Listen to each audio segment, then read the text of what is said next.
advokata. Bili ste na suđenju, ali možete da nam kažete kojim je ovo povodom bilo ročište i šta se... Ovo je jedno od ročišta u procesu po privatnoj tužbi Franje Baričevića, koji je nekad živeo u Hrtkovcima, protiv mene i protiv Republike Srbije, odnosno Republike Srbije i mene. Taj tužilac je krajnje bezobrazan, uz pomoć nekih nevladinih organizacija iz Beograda je angažovao advokata i veštak je utvrdio da je imovina koju je on dobio u Podravskoj Slatini od Srba s kojima se menjao za Hrtkovce 4 puta veća od njegove imovine u Hrtkovcima. To je jedan krajnji bezobraznik koji dolikuje ustaškom mentalitetu. A evo, danas nije bilo iz ustaške ambasade nikoga. Ranije su dolazili na svako ročište. To mislite na Hrvatsku ambasadu? A to je jedina ustaška ambasada u Beogradu. Da budemo sigurni. Da. Kažite mi šta je danas bilo? Šta se danas... Danas sam ja svedočio. Da čujem šta ste... Objasnio sve to, objasnio taj miting u Hrtkovcima, lažnu hašku presudu predstavio sa svim njenim nedostacima i dokazao da nije bilo nikakve deportacije iz Hrtkovaca. Niko nije deportovan.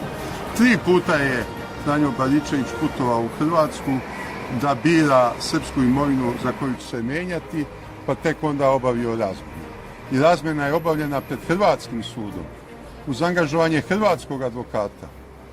I sad on tvrdi da je prinudno iseljen. A šta on sada traži? Znate, Jovan Dučić je za Hrvate rekao da su najhrabriji narod na svijetu. Ne zato što se Hrvati nikoga ne boje, nego zato što se Hrvati ničega ne stide. Šta traži gospodin sada? On traži 100.000 evra.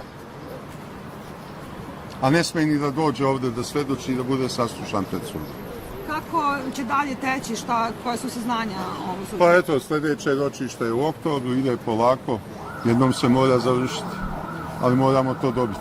A on taj novac traži od države Srbije ili od vas? I od mene i od njih. Kao solidarnih dužnika. Stvarno možda nisam dobro shvatila.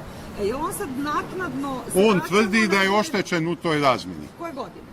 92. Sad tuži za 92. godinu na osnovu presude Haškog tribunala. Da. Dobro, sad nije... Tuži i državu Srbiju i mene. Solidarno. Znate šta znači solidarno? Prvo se naplaćuje kod prvo tuženog, pa ako nema para, onda kod drugo tuženog.